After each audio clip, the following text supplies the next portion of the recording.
Under the hushed shadows of Buckingham Palace, an air of unease gripped the royal household. For months, whispers had danced through the ancient halls, echoing down corridors that had witnessed centuries of power, betrayal, and shifting legacies. Yet nothing could have prepared the monarchy or the nation for the bombshell about to drop. It wasn't a scandal of infidelity or financial impropriety this time. It wasn't a hidden child or secret fortune.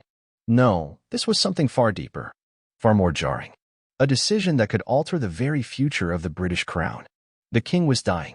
After a long, protracted battle with illness that the palace had carefully masked with vague press releases and strategically staged public appearances, the truth had finally surfaced. King Charles III was nearing the end of his reign, not by abdication, but by the inescapable grip of time and failing health. The man who had waited over 70 years to ascend the throne found his time wearing the crown to be painfully brief. And yet, in those final days, the monarch had made one decision, one final, earth-shaking request that would send shockwaves through not only his family but the entire Commonwealth. It wasn't the fact that King Charles was dying that brought Prince William to his knees in disbelief. It wasn't even the sorrow of losing a father he had battled to understand, support, and at times distance himself from. What shattered the Prince of Wales, what left him speechless and visibly shaken in a private drawing room at Sandringham, was a single sentence uttered by Princess and his aunt, and the only sibling the king had fully trusted in the end.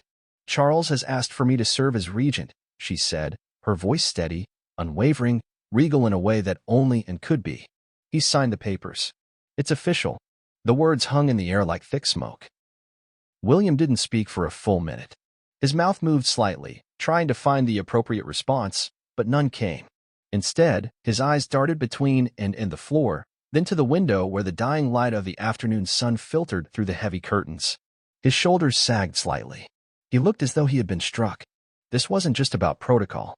This was about legacy, about birthright, about the unspoken, sacred trust that had been passed down from father to son for generations. He was the heir.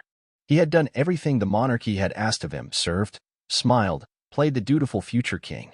He had endured the weight of expectation, the microscope of media scrutiny, the emotional fallout of his mother's tragic death, the public unraveling of his brother, and the pressure to uphold the institution in an age where monarchies were increasingly questioned.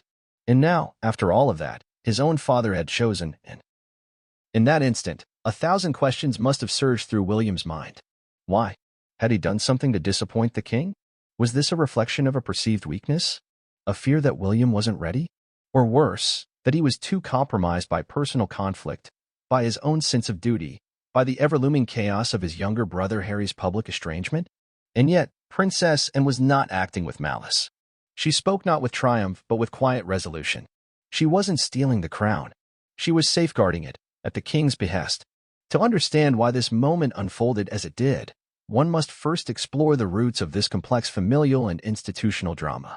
Charles had long admired his sister's grit. While the world often looked to Diana as the heart of the modern monarchy and had always been its spine, tireless, dutiful, unflinching, she was known to be the hardest-working royal, attending hundreds of engagements each year without fanfare. She didn't crave headlines, and she never courted drama. She simply did the work, with a steadfastness that many inside the royal court had come to revere. In private, Charles had often confided in, and unlike with his sons, whose paths diverged into public scrutiny and, in Harry's case, acrimony, Charles had found solace in Anne's quiet loyalty. They had grown up together under the shadow of an emotionally distant mother and a father whose sense of discipline bordered on the military. They had navigated the same icy expectations. And while Charles often drifted into abstract concerns of duty and spiritual identity and remained grounded, practical, honest, immovable, when the king's doctors finally leveled with him about the limited time he had left, his thoughts turned not to how he would be remembered, but how the monarchy would survive the transition.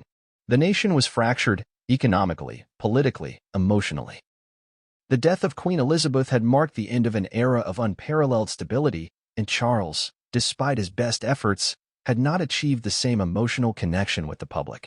His illness had only added to a growing sense of uncertainty. What Britain needed, he decided, was a stabilizing force, someone who could preserve the crown while keeping it from descending into further crisis. And in his heart, he believed that person was not his son. William will inherit, Charles had told, and in one of their final private conversations. but I need someone who will protect the crown while he finds his footing.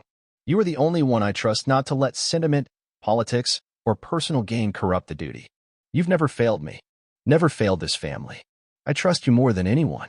This was not treason. It was not a coup. It was a calculated decision rooted in preservation. A regency, by definition, is temporary, but the implications were staggering. It meant William would not be immediately crowned. It meant and would speak with royal authority on behalf of the crown. And in the eyes of the people, it would signal a deep vote of no confidence in the heir apparent. Word spread quickly within the palace walls.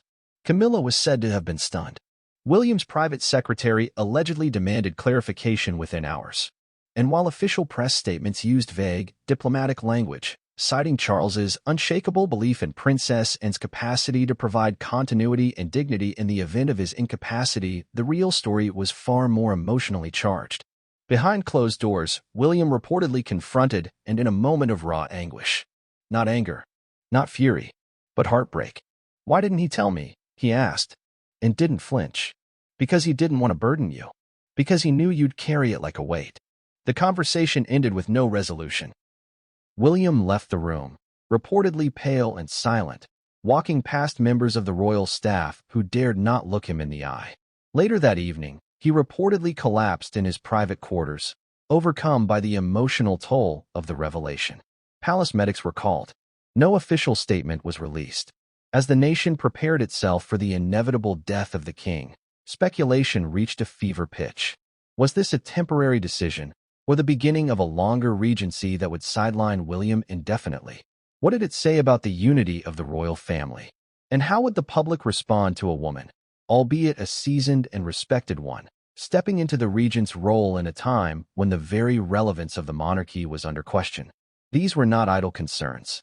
They spoke to the heart of a 1,000-year-old institution, one whose very identity was now in flux. And at the center of that storm stood a man who had always been told he was born to be king. Watching as the crown, at least for now, slipped quietly from his grasp,